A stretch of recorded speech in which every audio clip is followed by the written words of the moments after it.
사랑과 은혜가 풍성하신 하나님 아버지, 오늘도 우리에게 새날을 열어주심에 감사를 드립니다. 이 시간 지혜와 계시의 영을 부어주셔서 하나님을 더욱 깊이 알게 하여 주옵소서. 우리의 마음의 눈을 밝혀주사 오늘 이 아침 우리에게 주신 말씀을 바로 깨닫게 하여 주옵소서. 부활이요 생명 되시는 예수 그리스도의 이름으로 기도드리옵나이다. 아멘.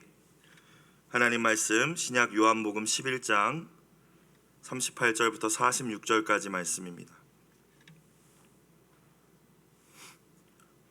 요한복음 11장 38절부터 46절까지 말씀 함께 읽겠습니다.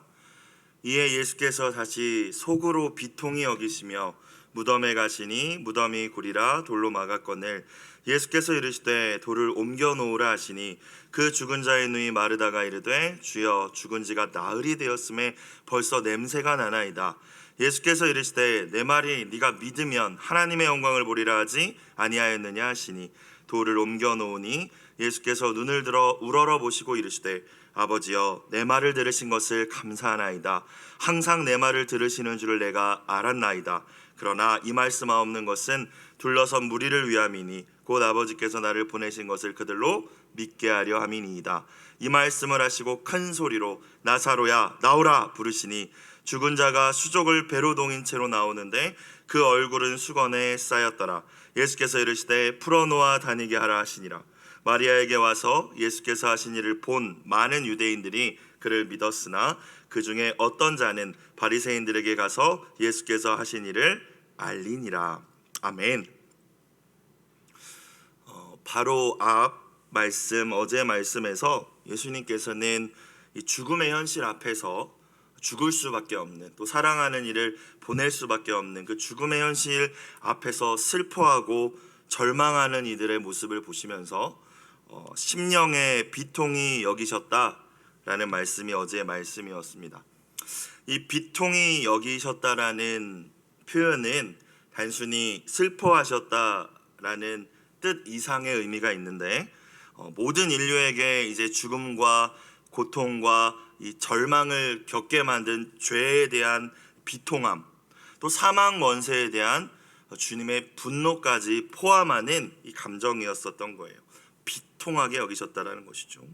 슬프고 또 분노하시고 그러셨다라는 거예요.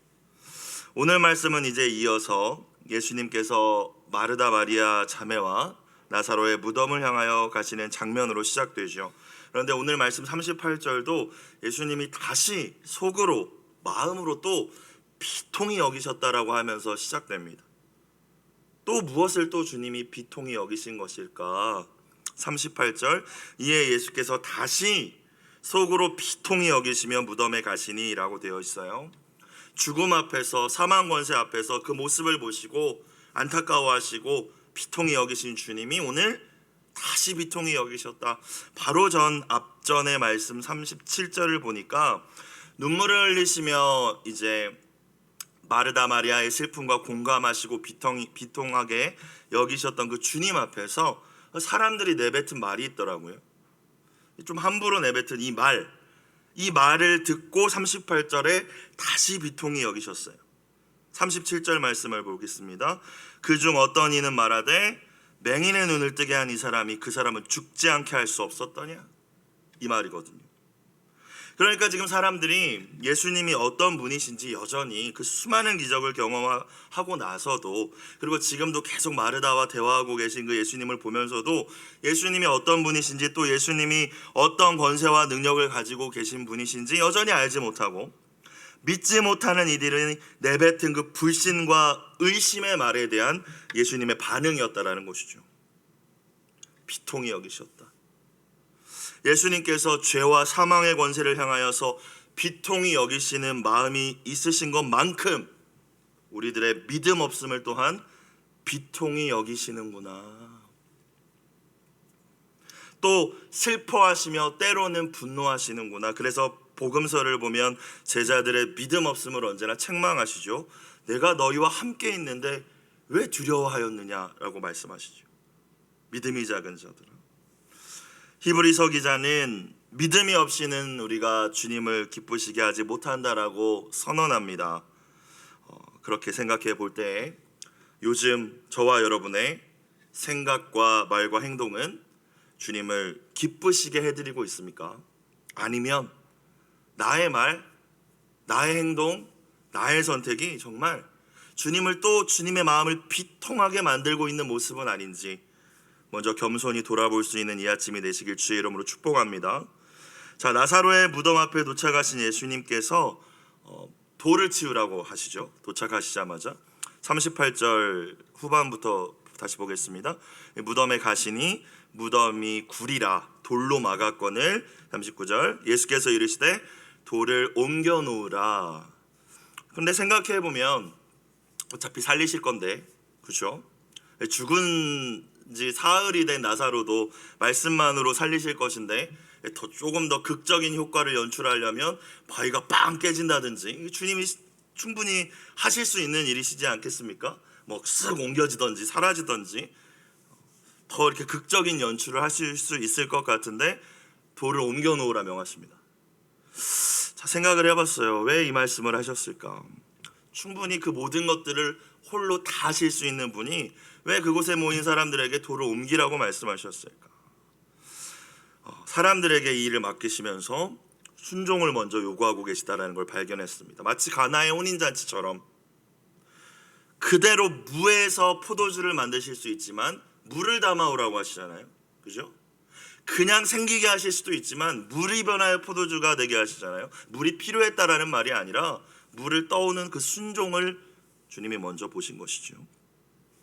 하나님이 주권적으로 행하시는 일일지라도 인간이 해야 하는 일이 있구나라는 걸 깨달았습니다.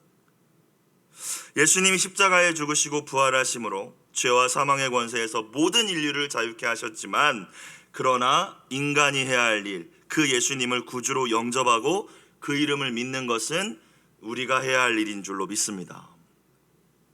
요단강을 가르신 분은 하나님이시지만 언약궤를 메고 여전히 넘쳐 흐르는 그 요단강에 발을 디뎌야 하는 것은 제사장들이 해야 되는 일이었죠.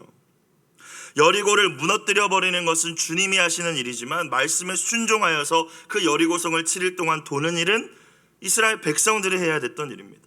여러분, 오늘 이 시대를 향한 부흥과 회복은 하나님이 주시는 것이지만 하나님께 나아와 전심으로 예배하고 주님이 세우신 각 교회마다 만민이 기도하는 집으로 채워가야 할 일은 우리가 해야 할 일인 줄로 믿습니다. 우리가 해야 할 일이 있다. 하나님의 놀라운 역사 앞에서 또 한 가지는 특별히 돌을 치우라고 하셨죠. 내가 혹시 하나님의 일하심을 방해하고 있는 무언가 어떤 모습이 있지는 않은지를 또 생각을 해봤습니다. 내 마음속에 돌, 그것이 불신일 수도 있고 불순종일 수도 있고 또 우상일 수도 있겠죠. 주님 오늘 뭐라고 말씀하십니까? 나사로를 살리는 그 놀라운 일을 행하시기 전에 돌을 옮겨 놓으라, 치우라는 말씀이죠. 그 돌 좀 옮기라 말씀하십니다. 내 삶 속에서 하나님이 정말 개입하셔서 일하시기 위하여 내가 처리해야 할, 내가 옮겨 놓아야 할, 반드시 없애야 할 돌은 무엇인지 이 아침 주님 앞에 겸손히 기도할 수 있는 시간이 되시길 주님의 이름으로 축복합니다. 자, 이제 돌을 치워놨어요. 자, 이제 예수님이 이제 말씀에 마르다가 대답하는 걸 좀 볼까요? 돌 치우기 전에 39절 이제 후반부를 보면 돌을 치워놓으라고 하시니까 마르다가 어쨌든 이 상황 속에서 상주잖아요. 지금 나와서 아유 주님 안 됩니다라고 하죠. 물론 이제 안 됩니다, 못합니다 이런 표현은 생략돼 있지만 뒤에 뭐라고 합니까? 주여 죽은 지가 나흘이 되었음에 냄새가 납니다. 시체가 썩어가서 지금 그거 안 됩니다라는 말이잖아요. 주님 그 말씀 잘못됐습니다. 주님 못합니다. 주님 싫습니다 이거거든요. 나름 합리적이죠. 시체가 썩으면 그 냄새가 엄청 고약하고 모든 사람들이 불쾌할 것이고 여러 가지 그 뒤에 있는 또 문제들이 있을 수 있어요. 이스라엘 사람들은 정결한 걸 또 중요하게 생각하니까 합리적이고 이성적이고 과학적인 또 경험적인 근거를 대죠. 시체는 썩는다, 그럼 냄새가 나고 괴롭다, 그러면서 예수님 말씀에 불순종합니다. 순종하라 주시는 주님의 말씀 앞에 저희 모습도 똑같지 않은가 생각해 봤어요. 마르다처럼 그냥 당연히 말이 되는 것들을 합리화하면서 주님 오늘은 안 됩니다. 오늘은 여기 갔다 와서 피곤합니다. 오늘은 또 무슨 일이 있었습니다. 언제나 이유가 있어요.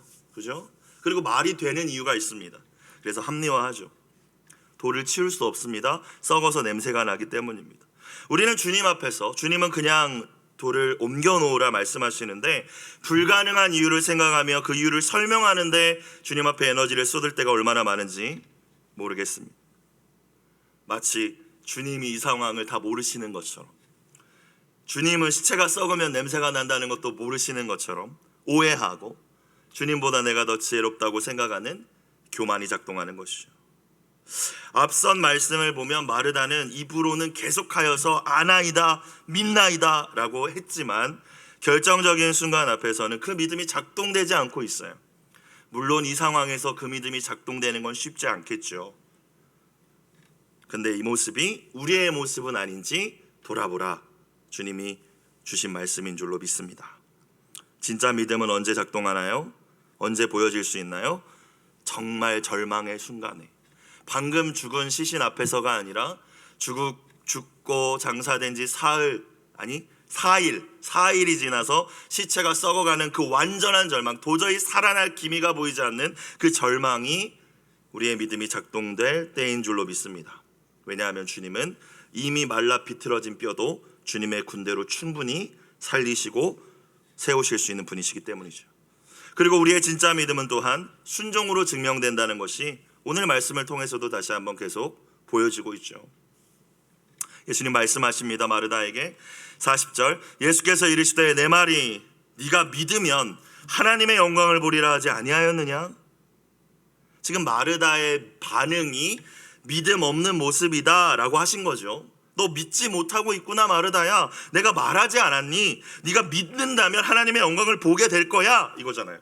믿음을 좀 가져. 내가 그렇게 말했잖아. 믿어야 된다고. 믿음은 상황이나 경험이나 감정이 아니라 주님이 하시는 그 말씀을 신뢰하고 그냥 나아가는 것이라는 것을 우리가 다시 한번 발견할 수 있습니다. 그러니까 마르다는 주저하고 있어요. 마르다는 그 말씀을 이제 여러 가지 이유를 생각하며 못하고 있어요. 내 말이 네가 믿으면 하나님의 영광을 보리라. 사실 앞에 본문을 찾아봐도 근데 마르다야 네가 믿으면 하나님의 영광을 볼 것이다 라고 표현하신 적은 없거든요. 그러면 이 말씀을 예수님이 하셨는데 요한이 생략했다는 생각을 해볼 수가 먼저 있고, 근데 이 지금 상황에서 이 말씀이 굉장히 중요할 텐데 그러지는 않았을 것 같습니다. 그럼 예수님이 이 믿음과 관련된 말씀을 이 마르다에게 하신 게 무엇이 있을까 찾아보니 25절 26절이 있었어요. 예수께서 이르시되 나는 부활이요 생명이니 나를 믿는 자는 죽어도 살겠고 무릇 살아서 나를 믿는 자는 영원히 죽지 아니하리니 이것을 네가 믿느냐라는 말씀을 하신 적이 있죠. 자, 만약에 예수님께서 하나님의 영광이라는 것이 죽은 나사로가 살아나는 기적만을 의미했다면 네가 믿으면 나사로가 오빠가 살 거라고 내가 하지 않았니? 라고 했겠죠. 근데 네가 믿으면 하나님의 영광을 볼 것이다 라고 표현하셨어요. 굳이 예수님께서 굳이 다른 표현을 쓰실 때는 분명히 이유가 있죠. 그렇기 때문에 예수님이 지금 하시고자 하는 말씀은 단지 이 하나님의 영광을 보게 될 것이라는 말씀은 죽은 나사로가 지금 살아나는 그 하나의 기적의 사건만을 의미하지는 않는다는 것이죠. 궁극적으로 믿는 자에게 주어지는 영생, 죽음도 두려워하지 않는 믿음의 삶을 누리게 될 것이다. 하나님의 나라를 누리게 될 것이다. 이것을 말씀하신 거예요. 우리가 45절 이후에 오늘 말씀을 보니까 그 자리에 있던 사람들 다 봤습니다. 죽은 나사로가 살아나는 거 엄청난 일이잖아요. 4일이나 지나서 썩어가는 시체가 다시 살아나서 온전케 된 모습을 다 봤지만 다 믿은 게 아니라고 오늘 이야기하고 있지 않습니까? 바리새인들에게 가서 고하는 자들이 있었어요. 이 기득권에 붙어먹는 사람들이 있었다라는 거예요. 그 엄청난 사건 앞에서도. 그렇기 때문에 믿으면 하나님의 영광을 보리라는 말씀이 여기서 하나님의 영광이라는 것을 우리가 조금 더 깊이 생각해 볼 필요가 있다라는 것이죠. 사랑하는 여러분, 우리가 진짜 주님과 주님의 말씀을 믿는다면 어떠한 상황 속에서도 하나님의 영광을 보게 될 줄로 믿습니다. 여러분, 이것을 오해하시면 안 돼요. 이것이 내가 원하는 게 이루어진다라는 뜻이 아니라는 거죠. 내가 기대하는 대로 문제가 해결되는 것이 하나님의 영광을 본다는 걸로 우리가 착각하고 있는데, 그런 의미로 주님이 말씀하신 것이 아니라는 거예요.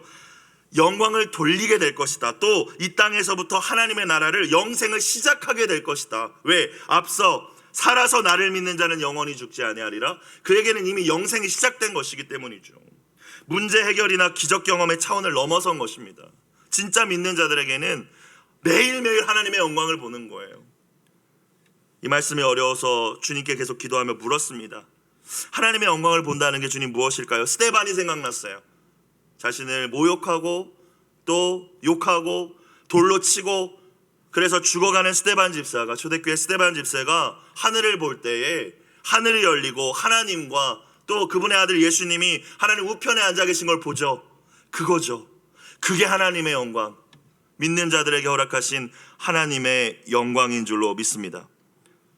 내가 원하는 대로 일이 해결되지 않아도, 여전히 질병 가운데 있을지라도, 때로 믿음을 지키기 위하여 내가 감당해야 될 수많은 고난이 여전히 있을지라도 주님이 함께 하시기 때문에, 내 안에 부활의 믿음이 있기 때문에, 영원한 생명을 주신 주님에 대한 믿음이 있기 때문에 언제나 감사하고 기뻐하고 평강을 누릴 수 있는 것, 여러분, 이것이 진짜 하나님의 영광을 바라보는 삶인 줄로 믿습니다. 무덤을 막고 있던 돌이 옮겨지고 예수님께서 이제 하늘을 우러보시고 기도하시죠. 41절 42절. 아버지여, 내 말을 들으신 것을 감사하나이다. 항상 내 말을 들으시는 줄을 내가 알았나이다. 그러나 이 말씀하옵는 것은 둘러선 무리를 위함이니 곧 아버지께서 나를 보내신 것을 그들로 믿게 하려 함이니이다. 그냥 뭐 뿅 하고 살리시면 될 텐데, 그러면 사람들이 우와 할 텐데, 또 굳이 이렇게 이 말씀을 하시면서 기도를 하셨다는 것을 우리가 주목할 필요가 있습니다. 하나님과 예수님은 언제나 친밀한 교제로 연합하고 계셨기 때문에 예수님은 아버지 하나님이 언제나 당신의 말을, 기도를 들으시는 줄 알고 있었어요. 그럼에도 모인 사람들을 위해서 이 말씀을 굳이 하시는 거죠. 하나님은 제가 말하는 걸 언제나 들으십니다. 이 말씀을 하시는 거예요. 제가 그것을 감사합니다. 그리고 그 이유에 대해서 예수님이 직접 말씀하시죠. 아버지께서 나를 보내신 것을 그들로, 지금 모여있는 자들이, 또 나의 제자들이 믿게 하려 함이니이다. 지금 예수님에게 중요한 것은, 언제나 가장 중요한 것은, 죽은 사람 당장 살리는 것보다 중요한 것은 진짜 믿음 갖는 거구나. 예수가 그리스도다. 예수님이 생명의 주다. 하나님께서 예수님을 보내셨다라. 이 믿음을 갖는 것이 예수님에게는 가장 중요하구나. 그래서 당장 살려버릴 수도 있지만 그 기도 가운데, 또 그 기도에 그 예수님의 내뱉으신 그 멘트들을 보세요. 하나님이 내 말을 언제나 들으시는 것은 내가 아버지께로 왔다는 것을 이 사람들이 믿게 하려 함입니다. 예수님에게 가장 중요한 일이죠. 예수님이 가장 중요하게 생각하시는 일, 여러분, 저와 여러분도 정말 중요하게 생각하고 계십니까? 예수님이 어떤 분인지 믿는 것, 바로 믿는 것, 참되게 믿는 것. 우리가 원하는 것은 죽은 나사로 빨리 살려주세요, 당장 살려주세요, 이건데, 내 문제 당장 해결해 주세요. 예수님이 원하시는 것은 예수님이 하나님으로부터 오신 분이라는 것, 그분이 유일한 소망이요 생명이요 구원자라는 것, 그것을 믿는 것. 왜? 그래야 영원한 생명을 얻기 때문이죠. 그래서 예수님은 그 기도를 드리셨던 거예요. 또 우리가 이미 여러 번 들어본 대로 감사하심으로 기도를 시작하셨죠. 언제나 내 말을 들어주셔서 주님 감사합니다. 예수님의 감사를 보면요, 오병이어의 그 도시락, 작은 도시락 하나를 들고 드리셨던 감사 때도 그랬지만, 이 감사의 이 이유를 언제나 주님은 발견하시는 것 같아요. 우리가 생각할 땐 감사할 것이 아무것도 없는 상황에서, 이 죽음과 절망의 상황에서도 감사하시기 때문에 그 놀라운 역사가 일어나는 것이 아닐지. 우리도 이 주님의 기도를 닮았으면 좋겠습니다. 주님, 이미 우리에게 믿음 주셔서 하나님의 자녀 삼아 주셔서 우리가 언제나 성숙한 기도를 드릴 수는 없겠지만, 때로는 어리숙하고 투정같이 주님 앞에 말할지라도 주님 귀 기울여 주시니, 세상 사람들 내 마음 아무도 공감해 주지 못하고 이해해 주지 못할지라도 주님 알아주시니 주님 감사합니다. 여러분이 새벽마다 나오셔서 그렇게 기도를 시작하신다면 성령이 부어주시는 놀라운 감동이 있을 줄로 믿습니다. 주님, 내 말을 들어주시는 것이 감사합니다. 주님, 내 마음을 이해해 주셔서 감사합니다. 자, 이 말씀을 하시고 43절 큰 소리로 외치시죠. 나사로야 나오라. 죽은 자가 수족을 배로 동인 채로 이스라엘의 장례 풍습, 이제 배를 둘렀으니까 온몸에 시신에 그 얼굴을 수건에 쌓였더라. 예수께서 이르시되 풀어놓아 다니게 하라 하시니라. 공허와 혼돈과 무질서만이 가득한 세상 속에서 빛이 있으라 하나님의 말씀이 선포되었을 때 창조의 역사가 시작된 줄로 믿습니다. 태초부터 계신 하나님의 말씀, 그 말씀이 육신이 되어 오신 하나님의 본체이신 예수님 역시 예수님이 말씀하심으로 세상을 처음 창조하셨을 때에 나타난 그 하나님의 권능의 말씀, 생명의 말씀, 진리의 말씀으로 오늘 이 역사를 일으키시는 것이죠. 어떤 목사님 우스갯소리로 예수님이 만약에 나사로야 나오라 안 하고 나사로 이름을 빼먹으셨으면 아마 그 주변에 무덤에 있는 시신들이 다 살아났을 거라 뭐 이렇게 우스갯소리로 말씀하시더라고요. 말씀의 능력, 주님이 살아나라 말씀하시면 살아나는 것이죠. 우리가 어린 시절부터 불렀던 복음성가 가사처럼 예수님이 말씀하시면 모든 일이 일어납니다. 죽은 나사로가 살아나고 물이 변하여 포도주가 되며 거친 바다도 잠잠해지고 바디메오도 눈을 뜨는 줄로 믿습니다. 그런 그 찬양의 가사처럼 오늘도 우린 기도해야죠. 주님 나에게도 말씀하여 주신다면 제가 변화될 수 있습니다. 제 이 절망적인 마음이 변화될 수 있고 소망 없는 마음이 변화될 수 있고 어둠 속에 있는 내 모습이 빛으로 나아갈 수 있고 내 사랑하는 이들이 변화될 수 있음을 믿습니다. 주님 말씀만 하여 주옵소서. 오늘 나사로야 나오라 하시는 그 음성이 은처나 그 절망의 그늘에서 나오라 하는 말씀으로 나에게 주시는 그 음성으로 듣고 주님의 놀라운 변화가 여러분의 삶 가운데서 시작되기를 주의 이름으로 축복합니다. 나사로를 살리시는 것은 주님이 해야 하실 일이셨지만 앞서 얘기했듯이 사람들이 해야 될 일들이 있어요. 44절을 후반부를 보면 쟤 좀 풀어줘, 저 붕대 좀 풀어서 살아났으니까 좀 잘 다니게 좀 해줘라고 예수님 말씀하십니다. 그거는 함께하는 공동체가 해야 되는 일이었어요. 구원은 받았는데 교회는 다니고 있지만 구원의 확신이 없이 여전히 사망의 권세에 매여 있는 것처럼 살아가는 이들이 주변에 참 많죠. 코로나 2년을 보내면서 교회를 떠나버리고 믿음의 열정은 이제 온데간데 없이 사라진 분들도 참 많은 것 같습니다. 아이 뭐 알아서 하겠지. 주님 그러길 원하시는 게 아니에요. 그렇죠? 기도해야죠 물론. 그러면 주님이 일하시니까. 근데 우리에게 주신 말씀 뭐예요? 그 사람 수건 좀 풀어줘 네가. 그 사람 좀 자유롭게 다니게 네가 좀 해줘. 우리가 할 일도 있다라는 것입니다. 세상의 가치관에 묶여서 자유함 없이 묶여 살아가는 이들에게 진리를 선포해주고 바른 믿음을 갖도록 도와주는 일, 그 일로 저와 여러분을 부르셨음을 믿습니다. 그래서 오늘 매일 성경 밑에 기도 제목이 이렇게 나와 있잖아요. 이 시대에 갇히고 매인 이들을 풀어놓아 다니게 하는 예수님의 제자로 살게 하소서. 믿음으로 하나님의 영광을 오늘도 어떤 상황이든지 그 하나님의 영광을 삶 속에서 경험하시고 이미 시작된 주님 안에서 시작된 그 영생을 누리시며 부활의 주님을 말과 삶으로 증거하는 여러분의 복된 한 날이 되시기를 주님의 이름으로 축복합니다. 기도드리겠습니다. 사랑과 은혜가 풍성하신 하나님 아버지,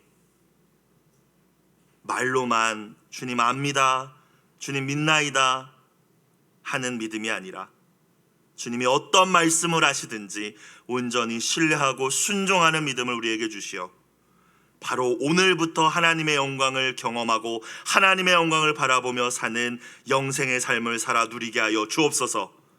주님의 일하심을 방해하고 있는 내 마음속에 깊이 박혀있는 돌이 무엇인지 이 아침 깨닫게 하여 주시고 회개할 수 있는 마음을 주시고 또 결단하게 하여 주시어 그것들을 제거할 수 있는 용기와 믿음 또한 우리에게 부어 주시옵소서. 예물과 함께 간절한 기도로 주님 앞에 올려드린 손길을 주님 기억하여 주시고 믿음으로 기도한 귀한 기도의 제목을 통하여서 하나님의 영광을 볼 수 있는 놀라운 기적의 역사가 일어나게 하여 주시옵소서. 사망 권세를 이기시고 우리에게 영생을 주신 예수 그리스도의 이름으로 기도드리옵나이다. 아멘.